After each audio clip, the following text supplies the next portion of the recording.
نبی علیہ السلام فرمای غریبانان داخلي دل او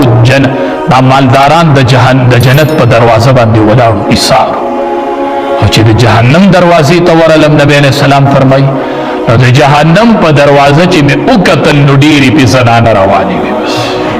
د جهنم په دروازه مې ډېرې زنانه لیدلې وې د جنت په دروازه غریبانان ډېر روان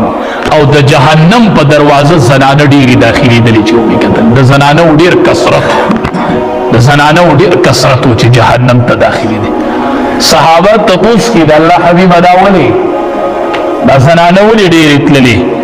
وی دی د خاوندانو ناشکری کوي دی جهنم ته ډېرې ورسولې دا د زنانا د خاوندانو ناشکری کوي بس خاوندان ورله د امو د کمانه راوړي حرام او حلال ته نه ګوري او بیبي له راوړي او که یوه خبره په طبیعت چپه ولګېدل هغه هر څه به دي تلي او راغلي ښه نبی علیه السلام ډېره موده مخکې ویلي قربان سړی وایي د نبی کریم صلی الله علیه وسلم خبرې مې د سرو زرو په نقش ولیکل وی او خاوند به د ښځې ډېر خیال ساتي که معمولي خبره د ښځې په طبیعت چپه ولګېدله نو ښځه به ورته وایي چې ما رأیت منک خیرا قط ما خو چرته ستانه د خوشحالي ونه لیدله مړه د خیر کار ما خو چې واده شوې به نو ستا په کور کې مې خوشحالي ونه لیدله نو دا هره ورځ چې دا په ټیم چای روټۍ او جامه او پیزار راوړي دا څوک راوړي نو خیر دی که یو ورځ په طبیعت چپه خبره راغله خیر دی که هغه په ټیم باندې کار ونه کړو دا خو څه خبره نه ده دا هره ورځ چې ورته تلېږي دا راوړه دا راوړه دا راوړه دا راوړه دا راوړه او هغه په ټیم راوړي نو خیر دی که یو څیز تېر شو انسان نه دی یو کلي کې خلکو ګیدړ رانیولی او ګیدړ دا مو وجن سړی پرې راغی وی ولې وجنی مېرې وراني ډېر کوي که نه نقصان کوي چرګان تښتوي هغه ورته ما سره یو دم دی هغه زه په دې ګیدړ واوه او چې په دم یې دله ورک کړم نو ښه به نه وي دا خو ډېره ښه خبره ده ګیدړ یې د غوږ نه ونیو ګیدړ ته وایي پیاز راوړه ټماټر راوړه مالګه راوړه اوړه راوړه ټول قیسې ورته وشاړه چې ګیدړ یې پرېښود که نه خو یې غوږ نه نیولی او یو ګیدړ منډې کړې دی به بیا په دې کلي نه راځي ښه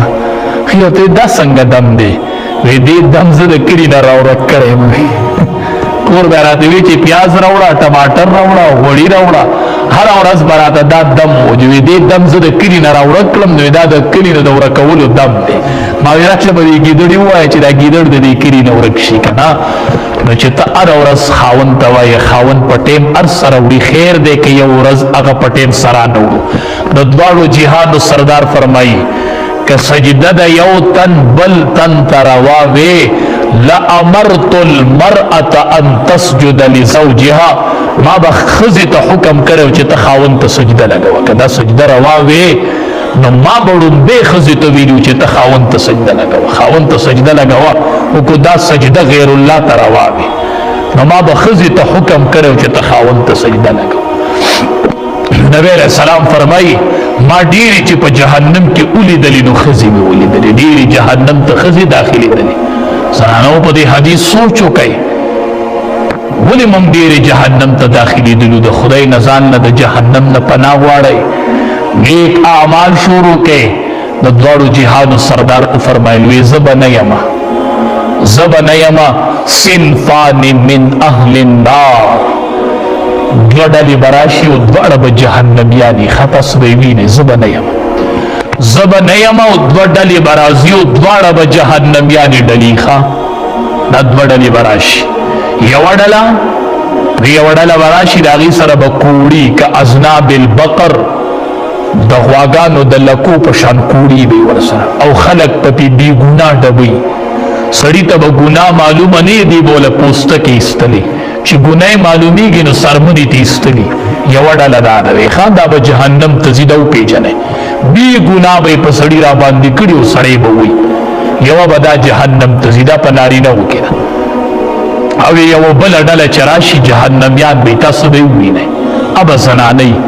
نساء عاریات کاسیات مائلات ممیلات زنانه براشي جامی بی اغسطی و بربندی بی نسی زنانه بی راشی دا نبی علیہ السلام ویلیو زبا نیما خدا براشی جامع به غستی او بربندی به معنا صدا ګورئ د حدیث او محدثین دو ترجمه کی ځان له خغونو کې زوته کوي محدثین د دې دو ترجمه دي کړي چې څنګه به جامع اغستی بربندی به یو ترجمه ده چې لباس په ډبل اغستی جامع به ډبلی خودمره لنډه تنګي به جوړی کړي چې هر اندام به پکې پیجند شي چې دای پلان کې الله بس بیا په ځان سوچ وکړي دا محدثین لیکلي دي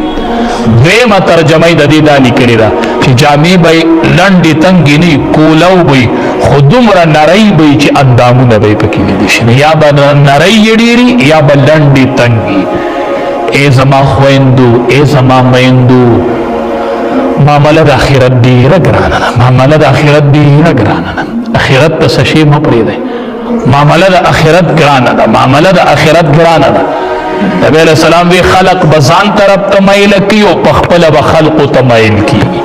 دسی لباس په اختیار کړي چې نارینه ورته ګوري ندی ورته مایل کیږي او دا لباس په دې د پاره چې خلق بزان طرف ترواړي دا امام الانبیاء ویلي دي قربان د امام الانبیاء د خبرې نه چې د کم وخت کې ویلو خو دې سی براش خو یې زدر تړم به وامه چې دا جهنمی ډله ده ګوره چې پته درته لګي او یو بل نه خدرتم د دغه زنانه او خيمه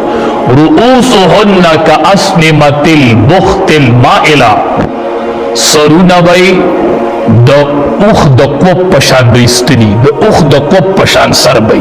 تاسو لیدی دي زرانه دلته یو چونټه کړي او نړۍ پټای په ورچولې لیدي چې پلار روانه ته وای دا د اوخ کوپ دی ښا قربان د امام الانبیاء د خبرونه چې د سرو زرو په نقش سړي ولي کله چې دا نبی له سلام کله ویلي وی سرونه به د سیله کده اوخ کوپ دلته به یو غونټه چې جوړ کړي او لپټه به په ورچولې دا چونټخ په بسیدي سی رستوي دا چونټخ پرواني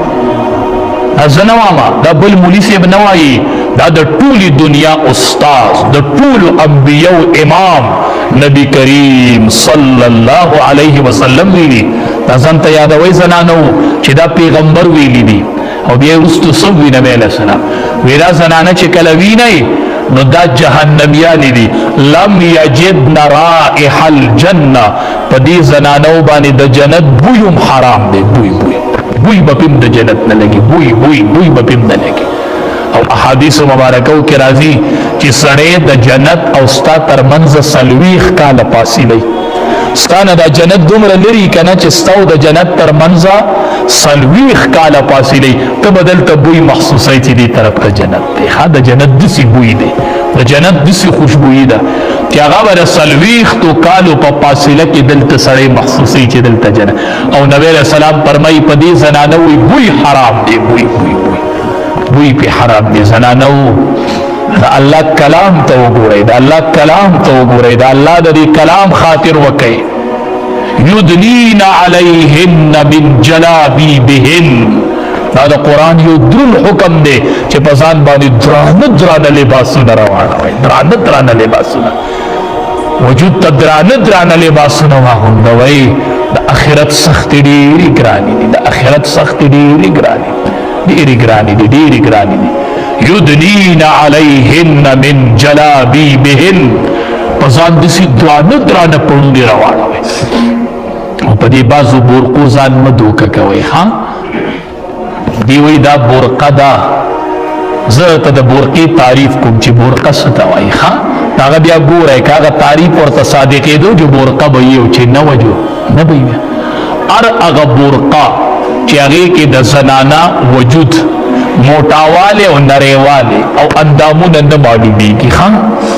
اوس په ځان له سوچ وکړئ چې دا به کومه برقه وي نو ښه چې د زنانه زینت پټ کي د زنانه ښایست کی پټ کی دا برقه ده نو چې خد زنانه زینت ښکاره کړي نو دا برقه ده چې د زنانه ډول خسي واکي دا برقه نه ده دا برقه ده څه ده پاري چې د زنانه زینت او حسن پټ کی پټ نو چې دسی برقه واغوندي چې خوله حسن سی واکي نو دا برقه ده ده په دې ځان مدوکه کوي ښا برقه دې لپاره د قربان بیبي فاطمه رضی الله تعالی عنها چې وفات کیږي نو تپوس کوي وای ما به په کم کټ کې اوچتوي ما به په کم کټ کې وړای زنانه ته وای مال دې سي کټ وګورای هغه وخت کې خدا نه وسره وته د جمعتونو کې ملي دي دسی کال دغه چې جوړ سره به ګدان د مړی لاش کیږي او د پاسه په کمبل واچ بالکل د مړی پته پکې نه لګي کنه دسی جوړ دي هغه وخت کې خدا نو کنه د زنانه راټول کړي وي مال به دسی زنګو ونته وګورئ چې دسی د پاسه اوچته دسی کلري چې تاسو کله په ما کپڑا واچوي چې کپڑا زما د وجود نه اوچته چې په ما نه پرتا چې زما د وجود موټاواله او نریواله پکې سکون ویني چرته او جنازه به د شپې اوچته کوي د شپې چې زما د وجود موټاواله نریواله سکون ویني ځکه خو نبی علیہ السلام فرمایي فاطمه سیدۃ النساء اهل الجنه فاطمه رضی الله تعالی عنها د جنت د ټول خزو سردار د جنت د ټول خزو سردار هغه دسی د وجود حفاظت کړي دسی وجود بچ کړي لري چې د مرګ نه پس وسره غم دی وي دسی کټ کې ملاش ور واچوي چې د وجود موټاواله نریوالي نه څوک خبر نشي زنانو دسی ژوند تیر کړي چې کله د پردي حکم راغی او نبی علیہ السلام بیان چې زنانه په بل چا کړه په کور کې وي نو ماشومان ته سوال جواب وکړي پرده راوړي چې د دې کور او زونو چې پرده په ځان ورچوري ځکه د الله حکم راغی باز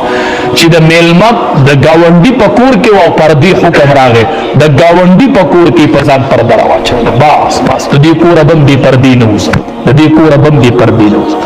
یدنین علیهن من جلابیبهن پزاد وی درانه پونو روان وي ځکه نبی علیہ السلام فرمایي چې د جهنم په دروازه می اودرې دلما ډېرې زنانه روانې وي جهنم ته ډېرې زنانه روانې وي الله دې ته حفاظت وکړي زموږ د ټولو دی الله د جهنم نه حفاظت وکړي سل کاله چې د جهنم ور بل شي نو رنگ بدل کې رنگ داسې مور دی سل کاله پس کلر بدلی کلر داسې مور دی د دنیا معمولی ورته